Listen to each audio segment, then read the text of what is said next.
Hello dear students, आज मैं आपको स्काई लैम्प बनाना सिखाने वाली हूँ एकदम इजी तरीके से।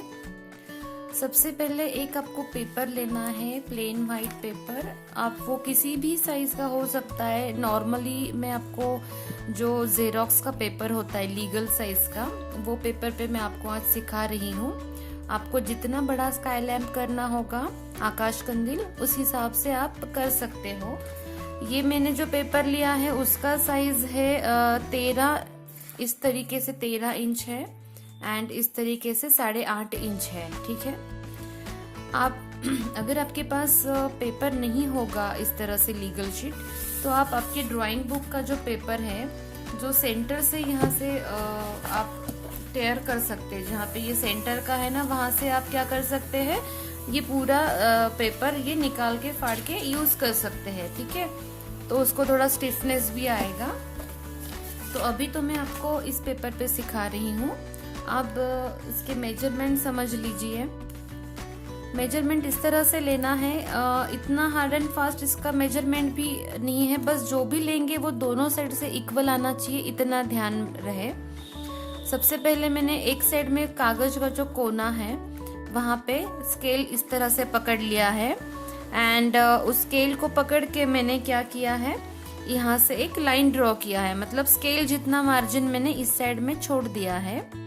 उसके बाद मैंने क्या किया है, अपने कंफर्ट जोन के हिसाब से यहाँ पे 2-2 सेंटीमीटर के डॉट्स किए हैं। मतलब जहाँ से हमने स्टार्ट किए हैं, आप 2-2 सेंटीमीटर ले सकते हैं, हाफ इंचेस ले सकते हैं, जो भी आपको, आपकी मर्जी, आपको कितने थिकनेस इसका रखना है उस हिसाब से आप यहाँ पे मार्जिन डॉट करते जाइए।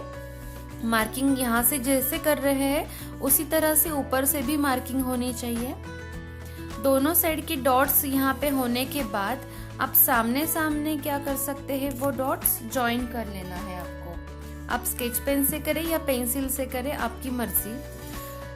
लेकिन ये डॉट ज्वाइन करने का जो तरीका है, ऊपर से भी आपको स्केल जितना मार्जिन छोड़ देना है, एक सीधी लाइन ड्रॉ करके, और नीचे से भी एक छोटी सी मार्जिन इस तरह से स्केल से आप छोड़ देना है। ठीक है। कलरिंग करने के टाइम आप यहाँ एंड यहाँ और यहाँ कलरिंग नहीं करेंगे फिलहाल। आप देख रहे हैं मेरी वीडियो में जैसे आपको पेपर दिख रहा है, उस तरह से ही आप काम करेंगे। अभी यहाँ पे मैंने क्या किया है, कलर कॉम्बिनेशन सिलेक्ट किया है। ये जरूरी नहीं है कि आपको भी ब्लू एंड ग्रीन येलो का ही कॉम्बिनेशन लेना है। आप इस तरह से किसी भी कलर कॉम्बिनेशन से काम कर सकते हैं। अब मैंने यहाँ पे ब्लू का लाइट एंड डार्क यूज किया है, येलो के साथ ग्रीन को यूज किया है। आप येलो के साथ डीप येलो कॉम्बिनेशन भी ले सकते हैं, मतलब डार्क एंड लाइट इस तरह से। ठीक है। उसके बाद आप उसके साथ पिंक एंड रेड का डार्क एंड लाइट का कॉम्बिनेशन यूज कर सकते हैं इस तरह से। मतलब ऊपर रेड, बीच में पिंक, फिर रेड, फिर पिंक, इस तरह से शेडिंग के लिए। और आप लाइट ग्रीन, डार्क ग्रीन का भी कॉम्बिनेशन यूज कर सकते हैं। आप 2 कलर सिलेक्ट कीजिए या 3 कलर सिलेक्ट कीजिए, जो भी है, बस अल्टरनेटिव उसको देते जाना है आपको। ठीक है। जैसे यहाँ पे मैंने ब्लू येलो ऐसे करने वाली हूँ। आप लोग 3 कलर भी ले सकते हैं, जैसे कि blue yellow pink, blue yellow pink, whatever आपका जो भी चॉइस है उसके हिसाब से आपको इस तरह से शेडिंग करना है। अभी शेडिंग करने से पहले मैंने क्या किया, ये जो पेपर है उसको मैंने इस तरह से फोल्ड किया है, कट टू कट। यहाँ से मैंने मतलब ये जो साइड का एरिया है वो कट टू कट मैंने एक दूसरे के ऊपर लेके इसको प्रेशर देके अच्छे से फोल्ड किया है एंड बाद में इसको वापस से खोला मैंने। अब मुझे पता चल गया सेंटर कहाँ पे आ रहा है। ठीक है। तो मैंने इस तरह से किया कि यहाँ पे डार्क, यहाँ पे लाइट, यहाँ पे लाइट, यहाँ पे डार्क। मतलब जो भी आपकी आइडिया हो उस तरह से आप कलरिंग कर सकते हैं। कलरिंग करने के टाइम आपको क्या करना है, थोड़ा सा प्रेशर देके कलरिंग करना है। अगर आपके अभी देखिए इस तरह से, अब ये स्टैंडिंग लाइन है इसलिए मैं स्टैंडिंग वे से यहाँ पे कर रही हूँ। अब इसके साथ मैं ब्लू को भी ले लूँगी। अभी एक बार मेरे हाथ में डार्क कलर है तो मैं यहाँ पे भी कर लेती हूँ। आप एक छोड़ के एक ब्लू को सारे जो पट्टियाँ हैं आपकी, वो सारे पट्टियों को 1 बाय 1 आप ब्लू कर लिया तो भी ज़्यादा आसान हो जाएगा आपके लिए। एंड उसके बाद मैं जो यहाँ पे लगाने वाली हूँ लाइट ब्लू मुझे यूज़ करना है यहाँ पे। तो यहाँ पे मैं लाइट ब्लू यूज़ कर रही हूँ। इसके साथ आपको मिक्स करना है अच्छे से। अब ये मैं थोड़ा स्पीड में दिखा रही हूँ क्योंकि वीडियो फिर ज़्यादा लंबा हो जाएगा। आप लोग आराम से उसको शेडिंग अपने मनपसंद तरीके से कर सकते हैं। ठीक है, आई होप आपको ये समझ में आया है। कलर कॉम्बिनेशन थोड़ा सा अगर आपको नहीं समझ में आता है कि कौन सा कलर सिलेक्ट करना है तो आप किसी रफ पेपर पे ऐसे पट्टियाँ ड्रॉ करके छोटी छोटी बाजू बाजू में कलर अलग अलग लगा के चेक कीजिए कि आपको कौन सा कॉम्बिनेशन। देखिए यहाँ पे मैंने इस तरह से पूरा कलरिंग कंप्लीट कर लिया है एंड तक। बस यहाँ से मैंने थोड़ा सा जगह छोड़ दी है ताकि मैं यहाँ से इसको इस तरह से फोल्ड कर पाऊँ, अंदर चिपकेगा ना ये, इसीलिए। ठीक है, और अभी ये कॉम्बिनेशन तो हो गया है। ऊपर और नीचे जो जगह बची है तो यहाँ पे हमें कुछ कॉन्ट्रास्टिंग कलर सिलेक्ट करना होगा ताकि अच्छा दिखे। तो मैं सोच रही थी यहाँ पे मैं रेड कलर या ऑरेंज कलर का एक कोटिंग कर लूँ, एक अच्छा दिखेगा, थोड़ा कॉन्ट्रास्ट कॉम्बिनेशन। याद रहे कि यहाँ पे हमें कलरिंग नहीं करना है। आप इस तरह से कलर्स लगा के भी ये कंप्लीट कर सकते हैं, या फिर आपके पास अगर कुछ अलग डिजाइनर पेपर अवेलेबल हो तो आप उससे भी ये लालटेन बना सकते हैं, स्काई लैम्प बना सकते हैं। लेकिन जो बिगिनर्स है, जिनको अभी इतना प्रैक्टिस नहीं है, वो अपने खुद कलर किए हुए स्टाइल से ही करके देखें ताकि आपका डिज़ाइनर पेपर पे कुछ खराबी ना हो या फिर वो वेस्ट ना हो आपकी गलती के कारण। अभी नीचे का जो पार्ट है वहाँ पे मैं क्या करूँगी, थोड़ी सी जगह छोड़ दूँगी क्योंकि मुझे वहाँ पे भी पेस्टिंग करना है। जगह इसीलिए छोड़ना होता है क्योंकि अगर हम ऑयल पेस्टल्स पे फेविकॉल या फिर उस जैसी कोई चीज़ लगाने जाए तो वो चिपकेगा नहीं, क्योंकि ऑयल पेस्टल में ऑयल का कंटेंट होता है तो इस पे फेविकॉल टिकेगा नहीं, और जो पेपर हमें पेस्ट करना है वो अच्छे तरह से पेस्ट नहीं हो पाएगा। इसीलिए हमें क्या करना है, थोड़ी सी जगह हमेशा चिपकाने के लिए छोड़ देनी है। यहाँ पे मैं इस तरह से कलरिंग कर रही हूँ। आप अपने मनपसंद अलग अलग कॉम्बिनेशन से कलर कर सकते हैं। अगर आपके पास सैटिन रिबन है तो आप सैटिन रिबन भी डायरेक्टली यहाँ पे पेस्ट कर सकते हैं।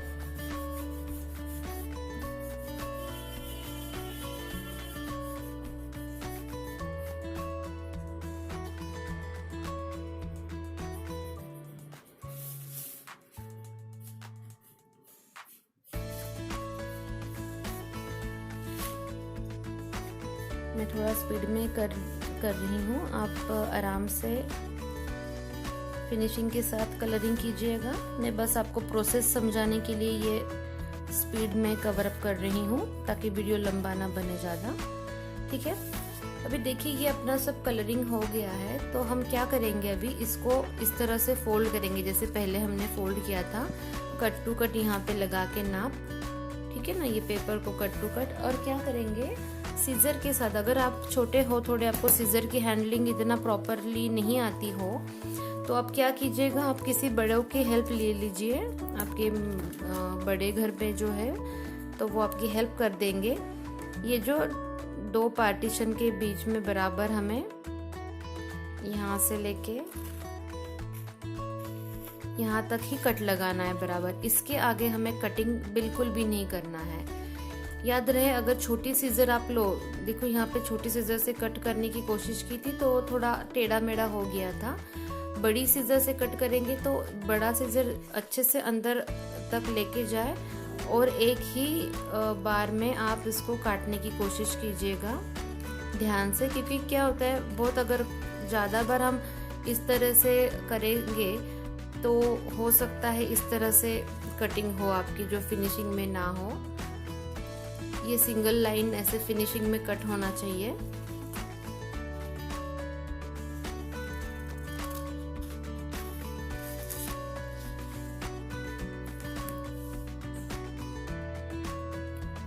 यहाँ पे मैंने सारी कटिंग कंप्लीट कर ली है। इस तरह से आप देख रहे हैं यहाँ पे।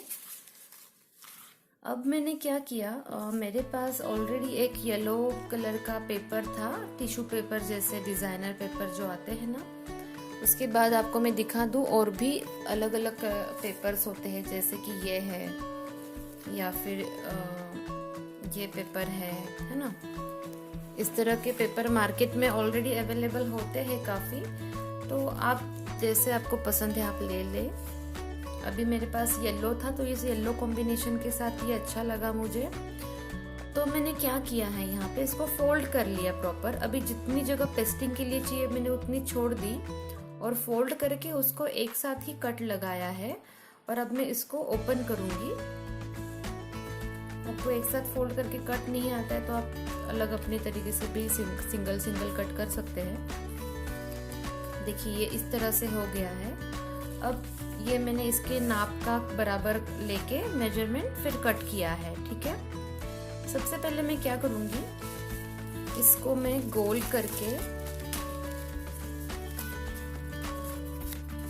ये जो बिना कलर का जो पार्ट है मैं उसको अंदर रखूंगी, ठीक है। इस तरह से एक ये कट टू कट आना चाहिए फिनिशिंग। और यहाँ पे मैं स्टेपल कर लूंगी।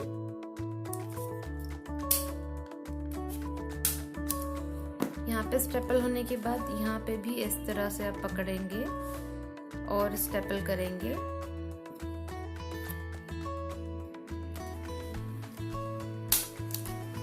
ठीक है, अभी ये मेरा हो गया लैंप तैयार। आप देख सकते हैं इस तरह से उसको हम प्रेस कर सकते हैं। अभी ये पतले पेपर का है इसलिए इतना स्टिफनेस इसमें नहीं है। आप अगर थिक पेपर का लोगे, जितना मोटे पेपर का लोगे उतना ये स्टेबल एंड थिक रहेगा, ठीक है। अब मैं इसको क्या करूंगी, जो ये मैंने बनाया हुआ है इसको मैं उल्टी तरीके से लगाऊंगी। आप ध्यान दीजिएगा,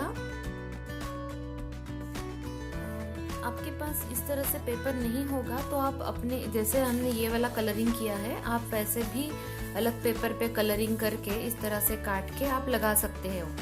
जो करेक्ट वाला साइड होगा वो इस तरह से, मतलब कलर के ऊपर कलर इस तरह से आएगा। एंड इस तरह से इसीलिए पेस्ट हमें करना है ताकि वो बाउंसी इफेक्ट आए। यहाँ पे मैं थोड़ा सपोर्ट के लिए स्टेपल कर लेती हूँ। आप लोग ये जो किनारा है बराबर इसके ऊपर अच्छे से फेविकॉल लगा के, अच्छे से इसका मतलब बहुत सारा नहीं, प्रॉपर जितनी जरूरत है उतनी ही एक ब्रश से, नहीं तो इसे उंगली से आप स्प्रेड करके बराबर कट टू कट पूरा इसको लगा ले फेविकॉल। एंड उसके बाद आप इस तरह से उसको पेस्ट कर दे। अब मैं फेविकॉल से नहीं पेस्ट कर रही हूँ, आपको दिखाने के लिए मैं फटाफट स्टेपल कर रही हूँ। इस तरह से ये पूरा राउंड हो जाएगा। हमें उल्टा इसीलिए करना जरूरी है क्योंकि उसको बाउंसी इफेक्ट आना बहुत जरूरी है। अगर आप सीधा सीधा लगा देंगे तो ये इस तरह से जो फैल रहा है वैसे नहीं होगा, ठीक है। देखिए बाउंसी इफेक्ट जो है इस तरह से आ रहा है क्योंकि हमने इसको उल्टा लगा के फिर सीधा किया है। अगर आपको इसकी लेंथ जितनी रखनी है आप रख सकते हो। ये होने के बाद हम इसको हल्का हल्का इस तरह से दबा देंगे नीचे ताकि ये ऊपर का भी थोड़ा सा दिखे। हल्का सा प्रेस करना है इसको, बहुत ज्यादा प्रेस नहीं करना है। ठीक है, अब ये पतला पेपर होने के कारण थोड़ा इतना स्टिफ आपको नहीं लगेगा।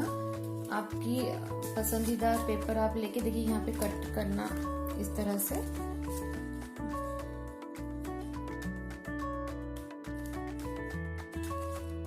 ओके, ये आपका आकाश कंदील बन गया है। बहुत ही सिंपल वे से मैंने आपको सिखाया है ये। ठीक है, अभी यहाँ से आप क्या कर सकते हैं, यहाँ से लेके यहाँ तक आप एक रेड रिबन लगा सकते हो, उसको भी स्टेपल करके देन उस रेड रिबन को एक जहाँ पे आप बांधोगे वहां से आप एक वायर लगा के अंदर एक बल्ब छोड़ सकते हो। ये आपका लैंप रेडी है।